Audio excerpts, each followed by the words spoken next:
Second Harish, give me a second. इन्होंने कहा, पहला सेंटेंस इन्होंने बोला बीजेपी के प्रवक्ता ने कि मुझे कोई एतराज नहीं है, अगर उनके पास चार्जेस है मुझे कुछ नहीं बोलना, लेकिन मुझे बोलना इस बात पे है कि भगत सिंह के ऊपर आप माला फैलाने और आप राजघाट पे जाते हैं, तो क्या मौजूदा प्रधानमंत्री, उस समय के मुख्यमंत्री ऐसा करने गए थे? मुझे सवाल का जवाब दीजिए, मुझे सवाल का जवाब दीजिए। प्रतीक जी, हम भगत सिंह के वंशज है। Bhagat Singh no no no, पूरी बात रहेगी। प्रतीक जी मेरी पूरी बात रहेगी। हम भगत सिंह के वंशज है। गांधी हमारे खून में दौड़ता है और महात्मा गांधी की समाधि में जाके मनीष सिसोदिया ने सौगंध खाई है कि देश में शिक्षा क्रांति का बदलाव लेके आएंगे। गुजरात के बच्चों को भी अच्छी सरकारी स्कूल मिलेंगे। गुजरात के बच्चों अभी ये चुनावी वंशज हैं। मैं क्यों इसे कारण बोलता हूँ, जब गए थे महाराष्ट्र, गोवा, मैं राणा प्रताप का वंशज हूँ। हिमाचल गए किसी और का वंशज हूँ। पंजाब गया मैं इसका वंशज हूँ। सवाल ये है, ये चुनावी वंशज है। मैं बीजेपी किसी के नहीं बोलता, मैं किसी के नहीं बोलता, मैं किसी के, ये क्या तरीका हुआ? वंशज की बात तो भाई करे मत, पहली बात।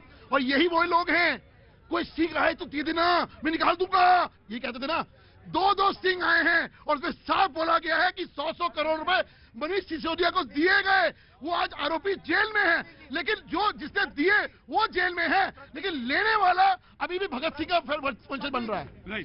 राइट। प्रतीक जी, फर्जी स्टिंग पे उस सीबीआई ने भी एक्शन नहीं लिया, ईडी ने भी उसको रिफ्यूज कर दिया, सीबीआई ने भी रिफ्यूज कर दिया, क्योंकि वो फर्जी स्टिंग भारतीय जनता पार्टी के ऑफिस में बने थे। और मैं फिर ये कह रहा हूँ, ये बार बार कह रहे सत्येंद्र जैन साहब, माननीय दिल्ली हाई कोर्ट ने 7 दिन पहले सत्येंद्र जैन साहब के खिलाफ जितने ईडी ने पीएमएलए के केस दर्ज करे थे, पीएमएलए एक्ट में जितने केस दर्ज करे थे, सारे के सारे। भैया जी, बात हो रही, बड़ी बड़ी बातें करी जा रही राजनीतिक पार्टियों की तरफ से। पहले मैं माफी मांग रहा हूँ आज आपसे जी। मैं दूसरी बात ये कहना चाहूंगा, अगर मनीष सिसोदिया ने ये बताइए, वो देश के शिक्षा मंत्री, हमारे दिल्ली के शिक्षा मंत्री है, क्या उन पे कोई आरोप है शिक्षा मंत्री के आरोप में? नहीं है। मगर आरोप किस पे लगाया जा रहा? बार बार सीबीआई ईडी का जो इस्तेमाल किया जा रहा भैया जी, जो दिल्ली का मॉडल पूरे देश में होना चाहिए, ऐसा मॉडल के जहाँ पे गरीब के बच्चे आज इतने अच्छे पढ़ लिख रहे और हाई रैंक में आ रहे। भैया नीट के एग्जाम में भी बहुत सारे मुझे एक चीज बताइए, मुझे उन्होंने कहा कि इसमें कोई एतराज नहीं, अगर है तो छूट जाएंगे। इन्होंने कहा कि हम ही भगत सिंह के वंशज हैं, हम गांधी के वंशज हैं, तो बाकी कौन है? दयाशंकर जी, आप कौन है? हम तो पहले कहते हैं। भैया जी, मैं तो एक बात कहूंगा, अगर कोई गलत है तो आप इतने दिनों से क्यों छोड़ के रखा? बार बार आप सीबीआई की तरफ बुलाते और डिबेट कराते। देखिए प्रतीक जी, ये कैसे वंशज हैं? 2014 में इनकी आधिकारिक वेबसाइट पर कश्मीर जो है वो पाकिस्तान में दिखाया गया। देखिए, सुन लीजिए प्रतीक जी, ये वंशज। दूसरी बात, सर्जिकल स्ट्राइक हुई थी देश की सेना के शौर्य पे, यह भगत सिंह के सौ-कॉल्ड वंशजों ने प्रश्न चिन्ह लगाया था।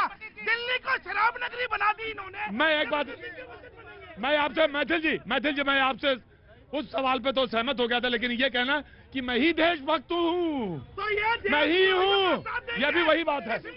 प्रतीक जी, मैं फिर से यही कह रहा हूँ कि गुजरात के अंदर भारतीय जनता पार्टी बुरी तरह चुनाव हारी है। 27 साल का इनका कुशासन गुजरात के लोग उखाड़ने फेंक रहे हैं। गुजरात की फ्रस्ट्रेशन इनके चेहरे पे, गुजरात की हार की बौखलाहट इनके चेहरे पे, इसीलिए आज मनीष सिसोदिया को गिरफ्तार किया गया है। हम फिर यही कह रहे हैं, आप मनीष जी को गिरफ्तार कर लो, फांसी पे चढ़ा दो।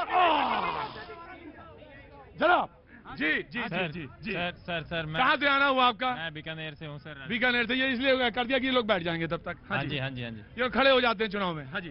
सर मैं कह रहा हूँ कि जो लोकतंत्र की बात उठी थी, तो लोकतंत्र वाकई में है देश के अंदर, क्योंकि सभी पार्टी जो है वो अपने हिसाब से काम कर रही है और जनता भी अपने हिसाब से काम कर रही है। हमने पार्टी सिस्टम चुना था सर, हमने पार्टी सिस्टम चुना था, पार्टी सिस्टम के हिसाब से हमारा लोकतंत्र आगे बढ़ा। हाँ, ये बात सच है, ये बात सच है कि अगर परंपराओं में, निष्ठाओं में देखेंगे तो बहुत प्राचीन है, लेकिन अगर आजादी के दशक है तो हमने अभी अमृत महोत्सव बना रहे हैं। बाबूजी, क्या नाम है आपका? भगवान दास तिवारी, सागर मध्य प्रदेश। सागर मध्य प्रदेश। पंडित जी, कैसे आना हुआ इधर? किसान सम्मान सम्मेलन में आए। किसान सम्मान सम्मेलन में। तो आप किसान हैं? बिल्कुल। कितने बीघे के जमीन की है जोतदार हैं आप? हमारी तो 100 एकड़ जमीन। 100 एकड़। तो बाबूजी, आप तो बहुत बड़े किसान हैं। आइए अंदर आइए। किसान छोटा चाहे बड़ा क्या, लेकिन किसान तो है। लेकिन आपका सम्मान हुआ, मुझे बहुत अच्छा लगा। हमारे साथ के लोग हमसे मोदी जी कहते आपके साथ के लोग हैं, हमसे मोदी जी कहते हैं। आपको मोदी जी कहते हैं? हमारी शक्ल मिलती है। आपकी शक्ल मोदी जी से मिलती है। हाँ। लेकिन उनका कार्य, उनका जो कार्य करने का तरीका, वो भी मेल खाता है कि नहीं खाता है? बहुत बढ़िया है, बहुत बढ़िया मेल खाता है। उनका तरीका बहुत बढ़िया। उनका तरीका बहुत बढ़िया है। मैं आपका स्वागत करता हूं यहाँ पे। आप किसान हैं? गड़बड़ सड़बड़ है। हाँ हाँ। नीचे स्तर पर बहुत दलाली बढ़ गई। नीचे के स्तर पर दलाली बढ़ गई है। मगर मोदी जी ठीक, मगर मोदी जी ठीक है। की अभी जरूरत है इस देश के लिए। मोदी जी अभी भी जरूरत है इस देश के लिए। कहाँ से आए हैं आप कहाँ से आए? अरे बताइए, मम्मी से तो पूछूं। उत्तराखंड में कहाँ से? हल्द्वानी से। हल्द्वानी से। आप भी हल्द्वानी तो बहन है, तो लगी रहा से हल्द्वानी से हैं आप लोग। जी, कुछ कहना है?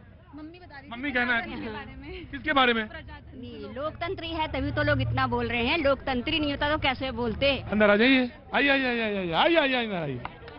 आइए आइए, बस यहीं से प्रोग्राम खत्म कर दूंगा मैं। जी आइए, इसके बाद अमीश देवगन जी आ जाएंगे।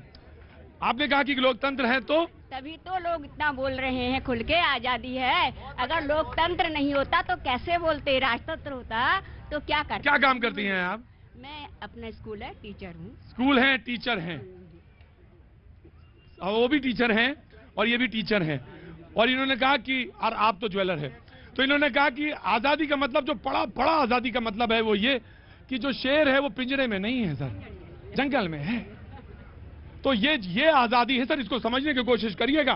कैनॉट प्लेस में 100 साल पहले यूं नहीं खड़े हो सकते थे। खोपड़ी ना हिलाइए गुरु जी। और इस बेंच पे बैठने से पहले सोचना पड़ता था बाबूजी कि बैठ जाएं या माल रोड पे ना बैठें। तो ये बड़ी बात है, ये बड़ी बात है। हाँ, अभी हम लोग कच्चे पक्के हो सकते हैं, गिर सकते हैं, लुढ़क सकते हैं, लेकिन फिर खड़े होंगे।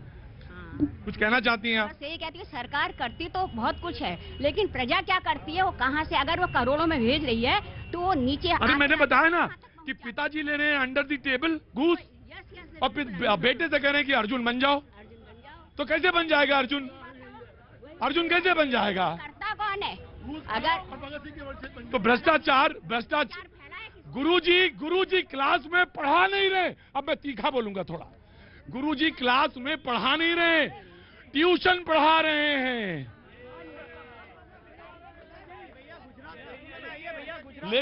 लेकिन सारा काम क्या पत्रकार कर रहे हैं। तो हम लोग अपने सबक याद रखें। राहुल नहीं बोले आज। हम लोग अपने सबक याद रखें, अच्छे नागरिक, अच्छे काम करने वाले बने। क्योंकि सारे पत्रकार काम थोड़ी ना करें। वो कौन होते हैं पत्रकार? ऐसे वाले गोदी वाले। हाँ जी, हाँ जी। एक चीज कहूंगा कि देखिए, लोकतंत्र है, लेकिन जो आपने कहा कभी कभी वो उसके ऊपर कई तरह के दबाव आते हैं, और इस समय तमाम विपक्षी पार्टियों के ऊपर दबाव है, और वो तमाम संवैधानिक संस्थाओं, ईडी, सीबीआई, इसके माध्यम से दबाव बनाया जा रहा है। आप सोच के देखिए कि सत्ता तंत्र तो कुछ भी कर ले, लेकिन विपक्ष अपनी आवाज ना उठा पाए। अगर आवाज उठाने का प्रयास करे तो तरफा दबाव बनाइए। अभी मेरे मित्र कह रहे थे हम ये जीत रहे हैं, हम चुनाव जीत रहे हैं। ये जोशी है क्या? पहली बात। और यही बात तो इन्होंने यही बात तो उत्तराखंड में करी, यही बात उन्होंने गोवा में करी, यही बात उत्तर प्रदेश में करी। जमानतें जब्त हो गई। प्रतीक जी जो ये कह रहे हैं कुछ पकड़ा नहीं गया। एक चोर को जज ने कहा, भाई तेरे ऊपर चोरी का इल्जाम साबित नहीं होता, इसलिए तू बरी की जाता है। चोर कहता है, सर अब तो ये घड़ी मेरी हो गई ना। पोदार जी, आप डिबेट बड़ी अच्छी तरह से करते हैं। मतलब बहुत दूर के ध्यान लाते हैं। जी, गुजरात शराब माफिया गैंग को नोटा से कम वोट देगा, ये मैं आपसे वादा कर रहा हूं। प्रतीक जी, आखिरी में सच जीतेगा। 8 दिसंबर को जेल के ताले टूटेंगे, मनीष सिसोदिया छूटेंगे।